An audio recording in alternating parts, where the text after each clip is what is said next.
Welcome to the market money magnet guys. आज यहाँ इस वीडियो में हम बात करने वाले हैं बिलियनियर इन्वेस्टर्स जिन सेक्टर को चूज़ किया है 2025 में, उन सेक्टर्स के बारे में। क्योंकि बिलियनियर इन्वेस्टर्स अगर किसी सेक्टर में इंटरेस्टेड हैं तो डेफिनेटली उस सेक्टर में कुछ तो आने वाले समय में बहुत अच्छा ग्रोथ आने वाला है, जो कि आपको और मेरे जैसे इन्वेस्टर्स को शायद ही पता हो। लेकिन जितना बड़ा इन्वेस्टर है उतना उसका जो सोर्स ऑफ नॉलेज है वो उतना ही स्ट्रॉन्ग और उतना ही एक्यूरेट हो सकता है। तो 2025 में इन्वेस्टर्स ने जिन सेक्टर को चूज़ किया और इन्वेस्ट किया है, हम उन सेक्टर के बारे में बात करेंगे। सबसे पहले ये सेक्टर्स में इंटरेस्टेड क्यों है, इतना बेटिंग बिग इन्वेस्टर्स कर क्यों रहे हैं, हम इस बारे में अगर बात करें तो जो रिसेंट ट्रेंड है, रिसेंट पॉलिसीज़ है, ये रिसेंट ट्रेंड और रिसेंट पॉलिसीज़ के चलते मार्केट का स्ट्रक्चर शिफ्ट हो रहा है। सेक्टर्स जो है मोस्ट अट्रैक्टिव लग रहे हैं इंस्टीट्यूशनल इन्वेस्टर्स को भी, लार्ज इन्वेस्टर्स को भी और इंडियन पीपल्स को भी। क्योंकि ये सेक्टर्स में अगर आप इन्वेस्ट करते हो तो डेफिनेटली बिग इन्वेस्टर्स जिसमें बेटिंग लगा रहे हैं उसमें हम भी बेटिंग लगाए तो शायद कहीं ना कहीं कोई तो सेक्टर में तुक्का हमारा भी सही लग सकता है। अब अगर हम सेक्टर्स की बात करें कि कौन से सेक्टर्स हैं जिसमें कि बड़े बड़े इन्वेस्टर्स को इन्वेस्ट करना या किया है या बेटिंग किया है उन्होंने, तो जो सबसे पहला सेक्टर है वो है डिफेंस सेक्टर। डिफेंस और एरोस्पेस की बात करें तो बड़े बड़े इन्वेस्टर्स ने लॉन्ग टर्म ग्रोथ के लिए गवर्नमेंट सपोर्ट के साथ डिफेंस में इन्वेस्ट किया है। हम सब जानते हैं ये डिफेंस सेक्टर अभी सबसे अट्रैक्टिव सेक्टर जाना जा रहा है, क्योंकि बजट में हर साल गवर्नमेंट में इसमें एलोकेशन बढ़ा रही है। मैन्युफैक्चरिंग इंडिया में ही हो रहा है, एक्सपोर्ट की एम्बिशंस बढ़ चुकी है इस सेक्टर से। तो डेफिनेटली ये सेक्टर एक अट्रैक्टिव सेक्टर है और बड़े बिलियनियर इन्वेस्टर्स इस सेक्टर की तरफ अट्रैक्टेड भी है और इन्वेस्ट भी कर रहे हैं। जो सेकंड सेक्टर है वो है इंफ्रास्ट्रक्चर एंड कैपिटल गुड्स। अब कंस्ट्रक्शन या प्रोजेक्ट एग्जीक्यूशन, बिल्डिंग इक्विपमेंट्स, ये सारे जो लार्जर कैपेक्स है ये गवर्नमेंट की तरफ से अप्रूव हो रहे हैं, प्राइवेट साइड में भी जा रहे हैं, लेकिन मैक्सिमम प्रोजेक्ट जो है ये इंफ्रास्ट्रक्चर के और कैपिटल गुड्स के हमें देखने को मिल रहे हैं। और डिमांड जो है इस फर्म में अभी भी पूरी तरह से कंप्लीट नहीं है। आने वाले समय में डेवलपमेंट और इंफ्रास्ट्रक्चर में जितना ग्रोथ होगा, कंस्ट्रक्शन में उतना ही ग्रोथ हमें देखने को मिलने वाला है और आने वाले समय में ये जो सेक्टर है ये बहुत अच्छे से ग्रो कर सकता है। इस वजह से बिलियनियर इन्वेस्टर्स का, बड़े इन्वेस्टर्स का इसमें इन्वेस्ट करना तो बनता ही है। जो तीसरा सेक्टर है वो है मैन्युफैक्चरिंग सेक्टर या industrialisation with a favourable government policies. अब प्रोडक्ट लिंक हो रहे हैं, इंटरवीन हो रहे हैं। मेक इन इंडिया हमने देखा है, मेक इन इंडिया के पॉलिसी के चलते हम देख रहे हैं कि इंडिया में मैन्युफैक्चरिंग यूनिट्स बढ़ रहे हैं और मैन्युफैक्चर इंडिया में करके एक्सपोर्ट करने का जो कैपेसिटी है वो इंडियन स्टॉक्स में, कंपनीज में है। तो इस वजह से मैन्युफैक्चरिंग यूनिट्स में भी बहुत बिलियनियर्स ने इंटरेस्ट दिखाया है। अब इंफॉर्मेशन टेक्नोलॉजी की बात करें यानी आईटी सेक्टर की, तो डिजिटल सर्विसेज जो है ग्लोबल डिमांड इनकी बढ़ रही है। Digital services, cloud, AI, software, ये सारी चीज़ें जो हैं ये डेफिनेटली ग्रोइंग देखने को मिल रही है। आने वाले समय में इनका ट्रेंड और भी बढ़ता हुआ नजर आएगा। लेकिन आईटी फर्म्स जो हैं ये कॉम्पिटिटिवली ग्लोबली काम कर रहे हैं और ये जो है इंजीनियरिंग सेक्टर में, आईटी सेक्टर में ग्रोथ का पोटेंशियल काफ़ी अच्छा है और इंडियन ग्रोथ का पोटेंशियल जो है वो भी बढ़िया देखने को मिल रहा है। तो बिलियनियर इन्वेस्टर्स का इंटरेस्ट इसकी तरफ रहना भी लाजमी है। इसके अलावा renewable energy and clean energy, ये तो हम देख ही रहे कि रिन्यूएबल एनर्जी का जो भविष्य है ये बहुत अच्छा है। तो बिलियनियर इन्वेस्टर्स के, हम रिटेल इन्वेस्टर भी इसमें इंटरेस्ट करना चाहेंगे ही। और क्यों, तो ग्लोबल और डोमेस्टिक एनर्जी का ट्रांजैक्शंस जो है ये अच्छे से चल रहा है। लॉन्ग टर्म की डिमांड जो है ये क्लीन एनर्जी में देखने को मिलती है। एक्सपर्ट्स या सेक्टर ग्रो सिग्निफिकेंटली कर रहा है रिन्यूएबल एनर्जी का, तो आने वाला भविष्य रिन्यूएबल एनर्जी का, क्लीन एनर्जी का देखने को मिल सकता है। अब इसके अलावा जो नेक्स्ट सेक्टर है वो हेल्थ केयर एंड फार्मास्यूटिकल्स, ये भी डोमेस्टिक डिमांड्स भी बहुत अच्छी है। लोगों को काफ़ी बीमारियां हैं काफ़ी बीमारियों से वो लड़ रहे हैं, उनको मेडिसिन्स लेना या हेल्थ केयर प्रोडक्ट यूज़ करना, फार्मास्यूटिकल्स प्रोडक्ट्स यूज़ करना ये नेसेसरी है। और इसकी जो डिमांड है ये भविष्य में भी देखने को मिलने वाली है।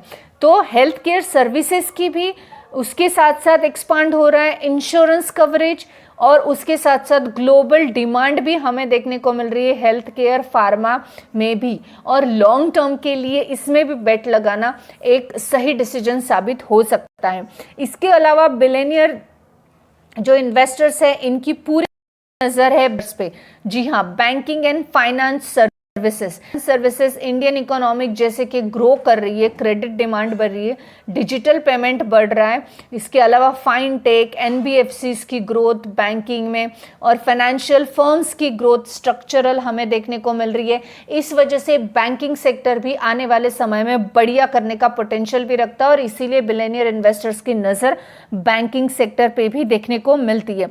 अब ये इन्वेस्टर्स जो हैं ये इन सेक्टर्स को फेवर तो कर रहे हैं, इसमें इन्वेस्ट तो कर रहे हैं, इंस्टीट्यूशंस भी इन्वेस्ट कर रहे हैं, लेकिन इन सेक्टर के की ड्रिवन कैपिटल्स कौन से, पॉइंट्स कौन से, किस वजह से ये इतना इन सेक्टर्स पे रिलाई कर रहे हैं। तो सबसे पहला पॉइंट जो है वो है गवर्नमेंट पॉलिसीज और कैपेक्स जो है हर साल बढ़ रहा है, जैसे कि डिफेंस मैन्युफैक्चरिंग में या इंफ्रास्ट्रक्चर में, इसमें बड़े बड़े कैपेक्स आ रहे हैं, नेशनल प्रोग्राम्स आ रहा है, डिफेंस प्रोक्यूमेंट आ रहा है, इंफ्रास्ट्रक्चर डेवलपमेंट आ रहा है, और साथ ही साथ रिड्यूस हो रहा है रेगुलेटरी रिस्क। और इस वजह से ये जो गवर्नमेंट की पॉलिसीज और ये जो कैपेक्स का बूस्ट मिल रहा है, इस वजह से इन सेक्टर्स में आने वाले समय में अच्छा बूस्ट मिलेगा और इसलिए इंटेलिजेंट इन्वेस्टर्स या बिलियनियर इन्वेस्टर्स जो हैं ये इन सेक्टर की तरफ जाना प्रेफर कर रहे हैं। जो सेकंड रीजन देखने को मिल रहा है वो है माइक्रो इकोनॉमिक ट्रेंड। अब लॉन्ग टर्म डिमांड अगर होगी तो आईटी और डिजिटल सर्विसेज का बेनिफिट ग्लोबली हमें देखने को मिलेगा, आउटसोर्सिंग देखने को मिलेगी, डिजिटलाइजेशन जैसे कि हेल्थ केयर बेनिफिट में या जो बढ़ती हुई डोमेस्टिक हेल्थ केयर की नीड है वो हमें देखने को मिल रही है। रिन्यूएबल जो एनर्जी है उसका ग्लोबल एनर्जी में ट्रांजैक्शंस, लॉन्ग टर्म डिमांड जो है ये रिड्यूस साइक्लिंग भी देखने को मिलेगा। अब ये सब चीज़ों में आने वाले भविष्य में ये सब की डिमांड बढ़ेगी और इस वजह से जो इंटेलिजेंट इन्वेस्टर्स या बिलियनियर इन्वेस्टर्स है इनको ये आइडिया पहले से है, तो इन्होंने ऑलरेडी इन सेक्टर्स में इन्वेस्ट कर रखा है।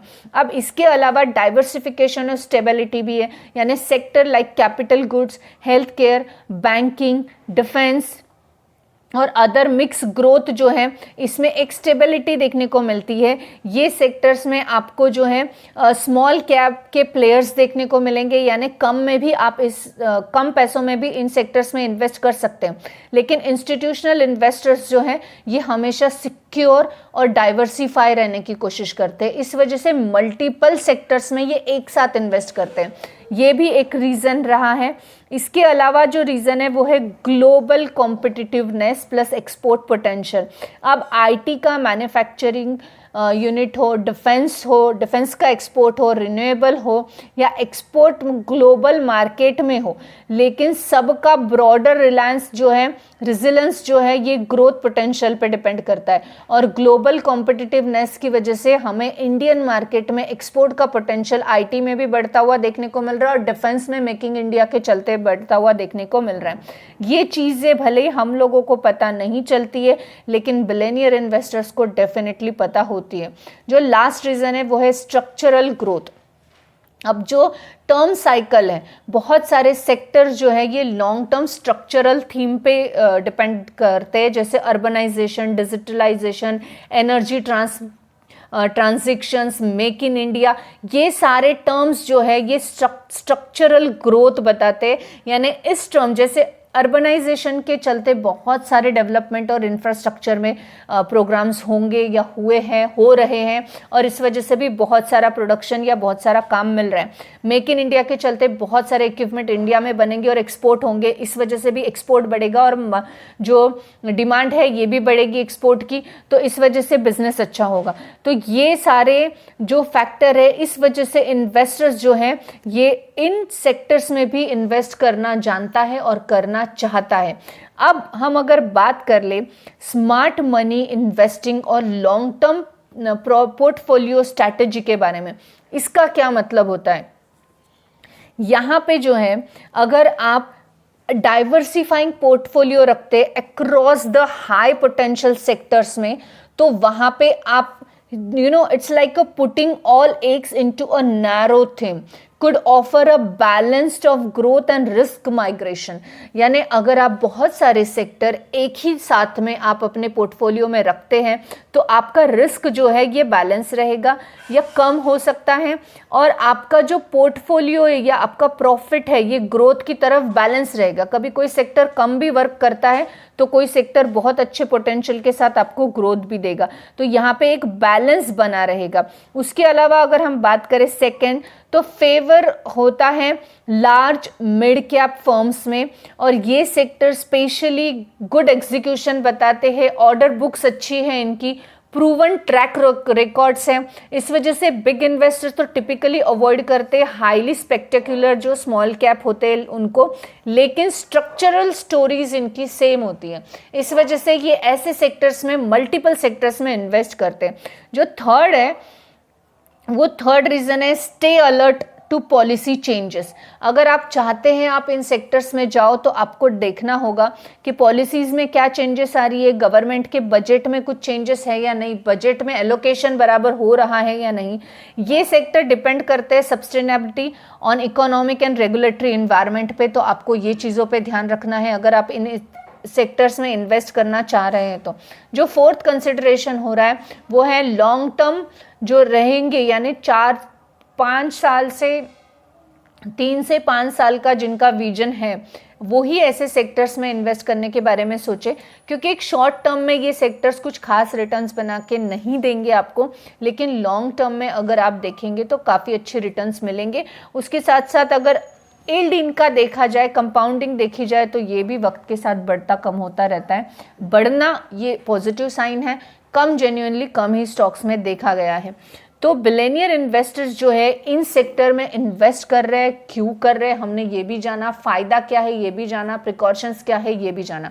अगर आप चाहते हैं कि इन सारे सेक्टर्स के अच्छे अच्छे स्टॉक्स हम एनालाइज करें या मैं आपको लिस्ट ऑफ स्टॉक बताऊं, तो आपको कमेंट में जस्ट स्टॉक लिखना है और मैं उसके ऊपर आपके लिए एक वीडियो लेकर आऊँगी जिसमें आपको पूरे list of stock same sectors के मिलेंगे।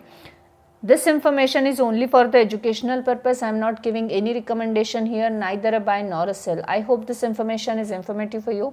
Thanks for watching.